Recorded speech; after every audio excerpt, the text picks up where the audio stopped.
Bože, znam da prezireš takve stvari, ali ja sam vezan za svoju pokvarenu narav. Ne mogu drugačije. Bože, molim te, prosvjetli me, kako bih mogao postići istinsku samospoznaju i više ne živjeti prema svojoj pokvarenoj naravi. Nakon molitve osjećao sam se malo smirenije. Uključio sam računar i pročitao nekoliko odlomaka iz Božjih riječi. Bog kaže: kada vide nekoga boljeg od sebe, oni ga tlače. Šire glasine o njemu ili koriste beskrupulozna sredstva kako bi spriječili druge da im se ugledaju i kako bi osigurali da niko nije bolji od bilo koga drugog. Ovo je korumpirana narav ponosa i samopravednosti, kao i nepoštenja, laži i obmane. Ovi ljudi se neće zaustaviti ni pred čim da bi postigli svoje ciljeve. Žive na ovaj način, a i dalje misle da su veliki i dobri ljudi. Ali imaju li bogobojazna srca? Prije svega, govoreći iz perspektive prirode ovih stvari, zar ljudi koji se ovako ponašaju ne rade jednostavno ono što žele?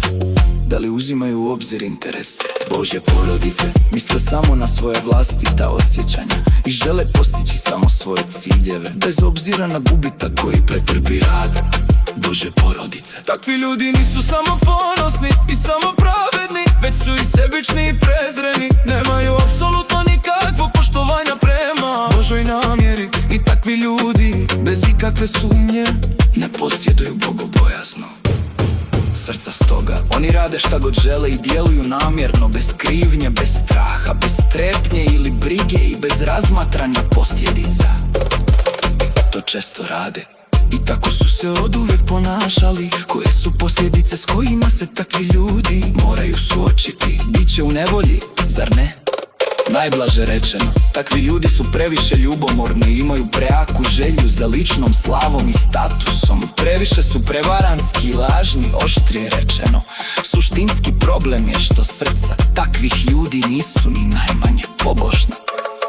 ne boje se Boga, vjeruju da su oni sami od najveće važnosti i smatraju svaki aspekt sebe superiornim od Boga i superiornim od istine. U njihovim srcima Bog je najmanje vrijedan spomena i najbeznačajniji, a Bog uopće nema status u njihovim srcima. Da li oni koji nemaju mjesta za Boga u svojim srcima i ne obožavaju Boga dobijaju ulaz u istinu? Ne. Dakle, ako obično hodaju okolo sretno zaokupljeni sobom i troše mnogo energije, šta oni zapravo rade? Takvi ljudi čak tvrde da su se odrekli svega da bi posvetiti se Bogu i mnogo patiti, ali u stvarnosti motiv, princip i cilj iza svih njihovih dijela je da koriste sebi.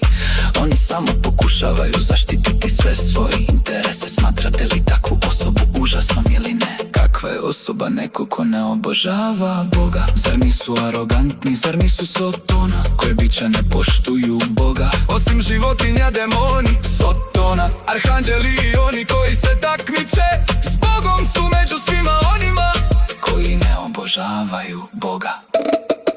5 uslova koje ljudi imaju prije nego što stupe na pravi put vjere u Boga. U zapisima Hristovih govora. Čovjekova pokvarena narav zasniva se na činjenici da ga je Sotona otrovao i gazio, da je Sotona nanio ogromnu štetu njegovom razmišljenju, moralu, uvidu i razumu, upravo zato što su ovi temeljni aspekti čovjeka iskvareni od strane Sotone i potpuno su drugačiji od onoga kako ih je Bog prvobitno stvorio. Čovjek se protivi Bogu i ne razumije istinu. Riječ, sve zaketen, pojava i djelovanje Boga. Imati nepromijenjeno raspoloženje Znači biti u neprijateljstvu s Bogom.